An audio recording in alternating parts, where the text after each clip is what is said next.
तेरी मोहब्बत में हो गए फना, मांगी थी नौकरी मिला आटा दाल चना।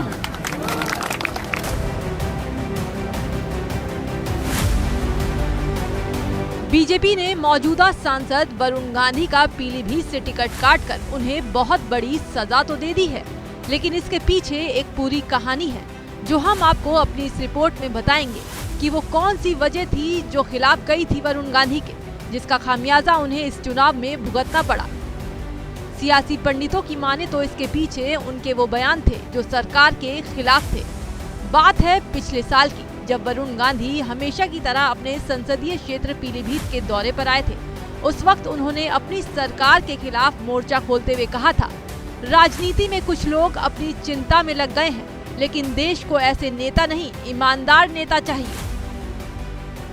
उस वक्त उन्होंने अपनी सरकार के कुछ नेताओं के खिलाफ मोर्चा खोल दिया था। कहा था, राजनीति में कुछ लोग अपनी चिंता में लग गए हैं, लेकिन देश को ऐसे नेता नहीं, ईमानदार नेता चाहिए। वहाँ आज धीरे धीरे ऐसा नेतृत्व आया है जो देश की चिंता करते हुए अपनी चिंता भी कर रहे हैं। ये जमीनी नेतृत्व की बात मैं कर रहा हूं, जो नए लोग राजनीति में आ रहे हैं। हम लोग इस बात को समझते हैं कि आज ऐसे लोगों की जरूरत राजनीति में है जो ईमानदार। इसके अलावा देश में उद्योगपतियों के लोन माफ करने को लेकर भी वरुण ने खुद की सरकार पर कटाक्ष किया था। मंच से कहा था, उद्योगपतियों का लोन माफ हो जाता है तो आम आदमी का क्यों नहीं।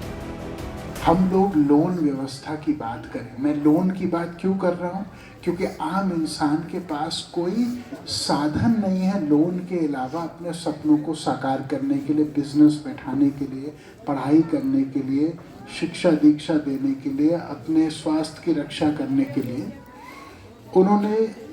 मैंने अखबार में पढ़ा कि इतने लाख करोड़ रुपए लोगों के माफ हुए। किनके? बड़े बड़े उद्योगपति। ठीक है, अब मैं एक बात पूछना चाहता हूँ।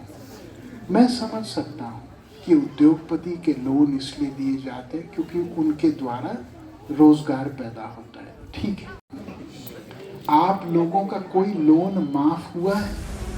बीजेपी से पत्ता कटने में वरुण गांधी का ये बयान भी काफी अहम है। जब उन्होंने बेरोजगारी के मुद्दे पर अपनी ही सरकार को घेरते हुए शायराना अंदाज में कहा था, तेरी मोहब्बत में हुए फना, मांगी थी नौकरी मिला आटा दाल और चना। मैं कभी मजाक में एक शेर सुनाता हूँ कि तेरी मोहब्बत में हो गए फना, तेरी मोहब्बत में हो गए फना, मांगी थी नौकरी मिला आटा दाल चना। अब मैं पूछना चाहता हूं आपसे कि क्या ये कोई स्थायी समाधान है? नहीं, ये छलावा है। वरुण गांधी का ये बयान भी उनके खिलाफ गया है जब उन्होंने अपने क्षेत्र की जनता को राम के नाम पर वोट मांगने वालों से सावधान किया था। हम लोग इस बात को समझते हैं कि आज ऐसे लोगों की जरूरत राजनीति में है जो ईमानदार हो। ये सच है, हर आदमी का अपना अपना कोई स्वार्थ होता है, लेकिन ऐसा भारत बनना चाहिए जिसमें एक ऐसी भावना हो कि सबका हिस्सा हो।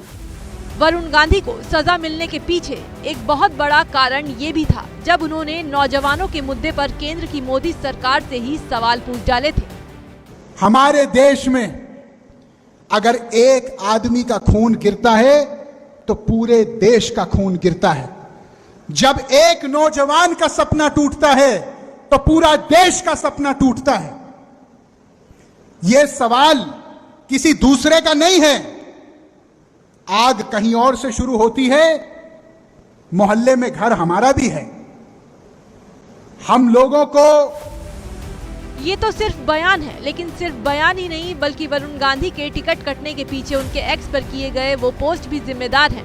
जो बताते हैं कि वरुण गांधी अपनी ही सरकार की नीतियों के खिलाफ थे, यानी कि वो लगातार बीजेपी के खिलाफ बयानबाजी कर रहे थे। बस फर्क सिर्फ इतना था कि बिना नाम लिए वो सारी बातें कह जाते थे, लेकिन लगता है बीजेपी भी अंदर से वरुण गांधी को उसी वक्त भाप गई थी और काफी टाइम से झेलते झेलते आखिरकार उन्हें सजा दे दी।